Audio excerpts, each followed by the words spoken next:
Ram Ram coders, मुझे उम्मीद है आप सब बहुत अच्छे होंगे। अगर आपको आपके डीएसए से रिलेटेड प्लेसमेंट और इंटर्नशिप प्रिपरेशन में दिक्कत आ रही है, then you can definitely check out our complete placement and internship preparation course. Link for it is in the description box.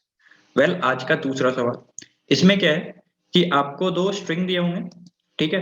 आपको उन दोनों को स्ट्रिंग को एनएनग्राम बनाना है, ठीक है। और इसके लिए आप क्या कर सकते हो, दोनों में से कोई किसी भी स्ट्रिंग को पकड़ के आप उसमें एक कैरेक्टर अपेंड कर सकते हो। एनग्राम मुझे उम्मीद है आप सबको पता होगा, दो स्ट्रिंग में अगर same number of characters and same type of character same bar repeat हो, ठीक है, तो उनको एनग्राम बोलते हैं। जैसे कि ए ए बी बी ए ए, ठीक है। तो ऑर्डर मैटर नहीं करता, यहाँ पर आप देख सकते हैं कि ये दोनों को हम एनग्राम बोलेंगे क्योंकि इसमें ए दो बार आ रहा है, इसमें भी ए दो बार आ रहा है, इसमें बी एक बार आ रहा है, इसमें भी बी एक बार आ रहा है, ठीक है। तो जितने भी टाइप ऑफ कैरेक्टर दोनों में है, दोनों में सेम नंबर ऑफ टाइम्स आ रहे हैं, तो हम इनको एनग्राम बोलेंगे। तो ये बहुत ही सिंपल है। हमें क्या करना है, हमें काउंट करना है कि दोनों में कितने यूनिक कैरेक्टर्स हैं और कितने ऐसे कैरेक्टर है जो एक स्ट्रिंग में तो है पर दूसरे में नहीं है। तो जैसे कि मान लो कि इसमें जो है एस कैरेक्टर है पर इस वाले में एस कैरेक्टर नहीं है, तो हमें इस स्ट्रिंग में एस कैरेक्टर को अपेंड करना पड़ेगा। इसमें आप देख सकते हैं दो तीन बार ई है, इसमें एक भी बार ई नहीं है, ठीक है। तो आपको तीन बार ई कैरेक्टर को अपेंड करना पड़ेगा। तो इसी तरीके से हम काउंट कर लेते हैं कि दोनों में कितने यूनिक कैरेक्टर्स आ रहे हैं, ठीक है, जो एक में तो है पर दूसरे में नहीं है, ठीक है। और उस हिसाब से फिर हम सबको ऐड ऑन कर देंगे। तो ये हम करेंगे कैसे, इसके लिए एक बार बात करते हैं। तो पहले मैं दूसरे एग्जांपल से चलता हूं, आपको थोड़ा अच्छे से क्लियर होगा।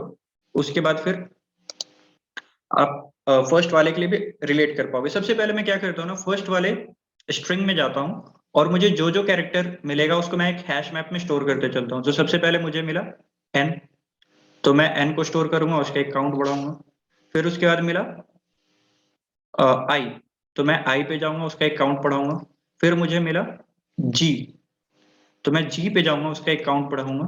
फिर मुझे मिला एच, तो मैं एच पे जाऊंगा, अगेन उसका एक काउंट बढ़ाऊंगा, अभी तक एच मुझे मिला नहीं था। फिर मुझे मिला टी, ठीक है। तो इसमें तो सारे के सारे यूनिक कैरेक्टर्स ही मुझे मिले और सबका काउंट मैंने बढ़ा दिया 111।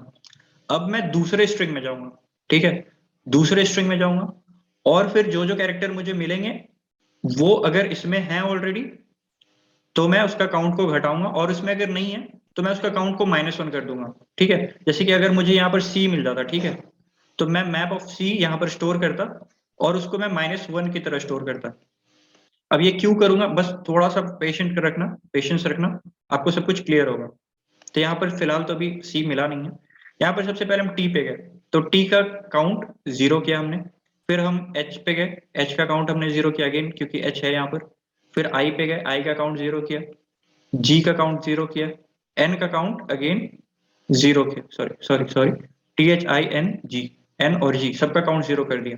अब हम इस मैप में पूरा का पूरा इटरेट करेंगे, जो भी कैरेक्टर हमें मिला यूनिक्स या सरप्लस में, जो कि फर्स्ट में है सेकंड में नहीं है, उन सबको ऐड करते चलेंगे। तो आप देख सकते हैं सभी कैरेक्टर सभी में है, ऑर्डर डजंट मैटर, तो सभी 0 0 हो गए हैं, राइट। किसी भी ऑर्डर में हुए हो हमें कोई मतलब नहीं है।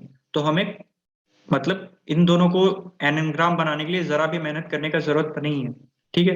अब दूसरे एग्जाम्पल पे चलते हैं एक बार। तो हम क्या करते हैं कि सबसे पहले हम अगेन फर्स्ट स्ट्रिंग के सारे कैरेक्टर को स्टोर करते हैं और उनका हम काउंट बढ़ाते चलते हैं। सबसे पहले हमें मिला एल, इसका काउंट हमने बढ़ाया। फिर हमें मिला ई, तो उसका काउंट हम बढ़ाए। फिर अगले बार फिर से ई मिला तो उसका काउंट हम 2 कर दिए, ठीक है। और अगेन फिर हम आगे बढ़े, टी मिला, उसका काउंट हमने 1 किया। फिर सी मिला हमें, उसका काउंट हमने 1 किया। फिर ओ मिला हमें, ओ का काउंट हमने 1 किया। फिर डी मिला हमें, डी का काउंट हमने 1 किया। फिर ई मिला हमें, तो ई तो ऑलरेडी स्टोर है मैप में, तो उसका काउंट हमने एक और बढ़ा दिया, 3 हो गया, ठीक है। अब हम इस स्ट्रिंग में इटरेट करना चालू करते हैं, ठीक है। तो अगेन इटरेट करते हैं, चलिए।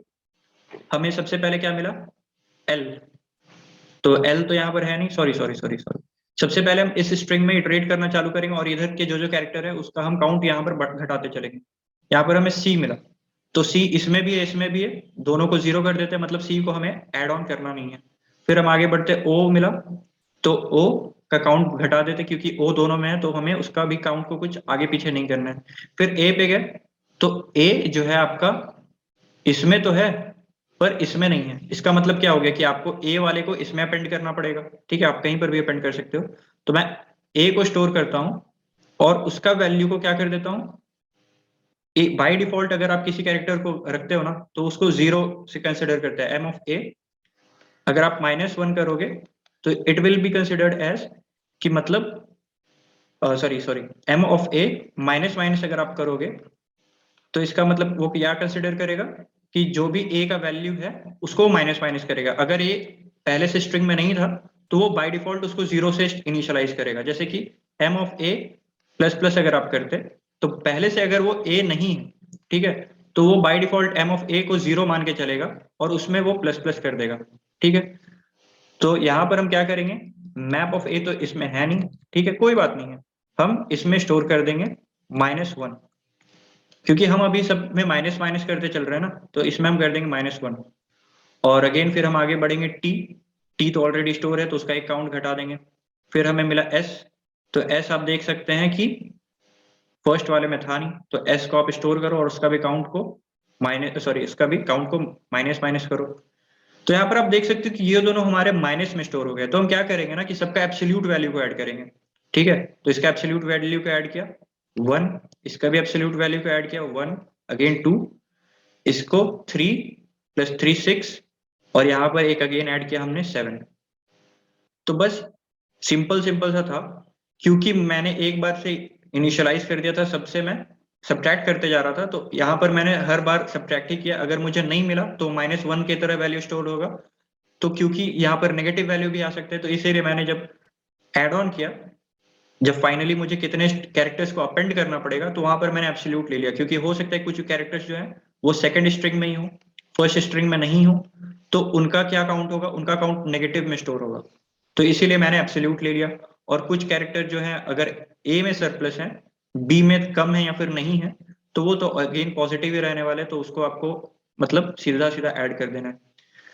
सो दैट्स इट, बस इसी को मैंने कोड किया है। मुझे उम्मीद है कि इस ट्राई रन के साथ आप खुद ही में सक्षम बन गए होंगे कि आप खुद से इसको लिख पाए। पर एक बार मैं आपको अपने कोड से दिखा देता हूँ मैंने कोड कैसे लिखा है। बहुत ही सिंपल सा था, 2-3 लाइन का कोड। मैंने इटरेट किया स्ट्रिंग में, सबसे पहला स्ट्रिंग में, और जो भी कैरेक्टर मुझे मिलता गया मैंने उसका काउंट बढ़ाता गया। उसके बाद मैं दूसरे स्ट्रिंग में इटरेट करना चालू किया, और जो भी कैरेक्टर मुझे मिलता गया मैंने उसका काउंट डिक्रीज किया। तो अगर आपको अभी मैंने बताया कि अगर किसी का भी काउंट नहीं है, मतलब वो कैरेक्टर पहले से स्टोर्ड नहीं है, तो उसका वैल्यू वो इनिशियली बाय डिफॉल्ट 0 मान के चलता है। तो अगेन ये इस तरीके से, अगर हैशिंग वाले प्लेलिस्ट आपने हमारा देखा होगा तो उधर इस तरीके का हमने बहुत सारे क्वेश्चन कराए हैं। उसके बाद से फिर मैंने एक आंसर वेरिएबल क्रिएट कर लिया, इसमें मैं स्टोर करूंगा तो मुझे कितने कैरेक्टर्स को अपेंड करना है। ठीक है, और अगेन मैं इटरेट करते चल जाऊंगा पूरे के पूरे स्ट्रिंग में, जितने भी बार मुझे काउंट, जितने भी बार क्या एब्सोल्यूट ऑफ सेकंड वैल्यू, मतलब कि कितना काउंट है उस कैरेक्टर का, उसका एब्सोल्यूट वैल्यू, क्योंकि अभी हमने बात की कि सेकंड में कुछ हो सकता है हो जो फर्स्ट में नहीं था, तो उसका काउंट नेगेटिव में स्टोर होगा। तो हर बार हम एब्सोल्यूट वैल्यू लेके ऐड ऑन करते चलेंगे अपने आंसर वेरिएबल में, और इन द एंड हम रिटर्न कर देंगे अपना आंसर वेरिएबल जो होगा हमारा answer. So that's it, that's the code. मुझे उम्मीद है आपको समझ में आया होगा। अगर कोई डाउट है तो आप कमेंट सेक्शन पे आ सकते हैं, या फिर हमारे सोशल मीडिया पेजेस पे हमसे जुड़ सकते हैं, और हम वहां पर हमेशा आपके डाउट बताने के लिए रेडी हैं। और इस तरीके से क्वेश्चन आपने हमारे हैशिंग वाले प्लेलिस्ट में देखा होगा। अगर आपने अभी तक नहीं फॉलो किया, हैशिंग वगैरह में दिक्कत आती है, तो आप उसको भी फॉलो कर सकते हो। That's it for now, thank you.